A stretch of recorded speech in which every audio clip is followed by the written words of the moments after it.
Alright guys, so I kind of wanted to go over the engine a little more in depth because a lot has changed since the last time I put it together. A lot of stuff was added after the fact and was added onto after the truck was put together, and kind of realized some things. One thing I want to go over right off the bat is the gate setup, because I get a lot of questions about it. So the gate is fed straight out of the middle of the collector and then just dumps down into the downpipe, and it's got a slip joint in the downpipe. So that was something we did. And then the mechanical IPR,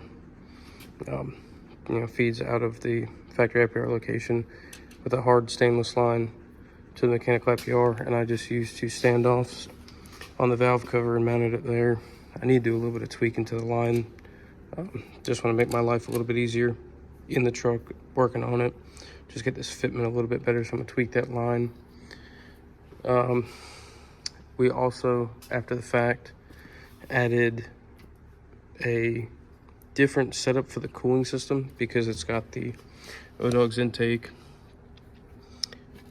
Normally, you'd have coolant coming out of the back of the oil cooler housing, and we would feed that back to the degas bottle. But in this setup currently, it's going to have a 90 ORB fitting coming out of here, and then it's got a -12 fitting here, so it'll just have the two lines coming out and back to the heater core. This will be the return side. Out of the delete plate will be the feed side, and then I've also deleted the degas bottle, so we just have a plug down here. And what I'll do for filling the cooling system is just put a weld-on radiator neck, or weld-on radiator cap neck in the top of the thermostat, or excuse me, in the top of the radiator, and that's how I'll fill. And it'll have a small overflow tank mounted next to it, about a 2-quart overflow tank, and it'll work in the same way as the Cummins does. Also, on this iteration of the engine, I made my own fuel distribution block, something I machined in-house. So fuel line starting down at the bottom, you'll have a feed and a return, and I'm going to build a bracket down here, and they'll sit right about here. So that'll be the only hookups I need to disconnect if I ever have to pull the engine out, but they feed up. I'm feeding through the front of the block. These ports, these two ORB ports, are not connected, so it's a -8 feed split to a -6. -6 runs forward down into the front of the head and then go into the back of the head. I never really liked how all of the other regulator returns are really close to the up pipes, having to come across. So now it's got a banjo bolt,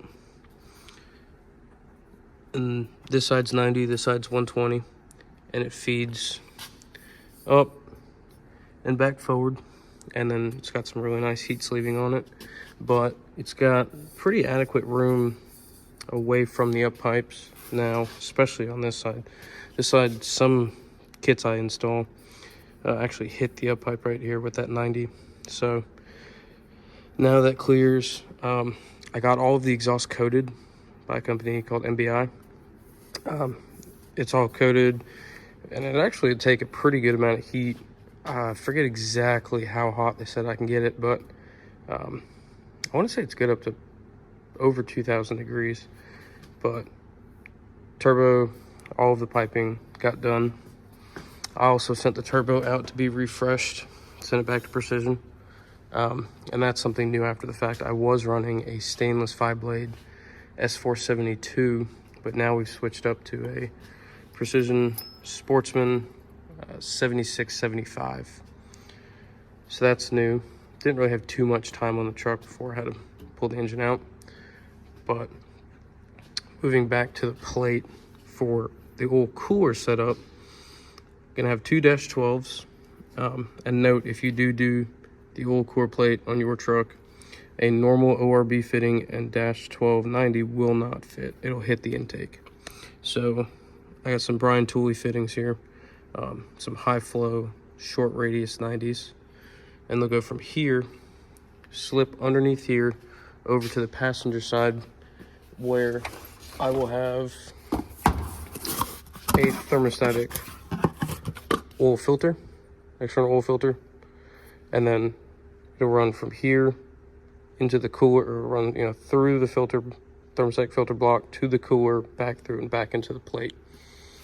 And that's all -12.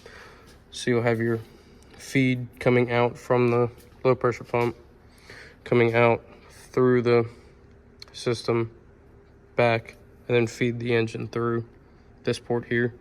And this does have a screen, a really nice metal screen underneath. Other things that we added, from what we noticed on the balancer, it was fretting extremely bad.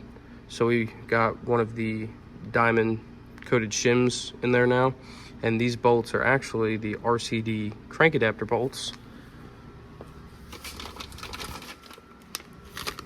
And they have a full shoulder on them, where the ARP bolts do not. So all I had to do was mill out the balancer just slightly so that the shoulder would fit all the way down through the balancer. In turn, hopefully keeping it from fretting, because the bolt hole is a lot tighter and it now has that diamond washer behind it. The manifolds were also coated. And I got Cometic gaskets. They're just a little bit thicker than the factory gasket.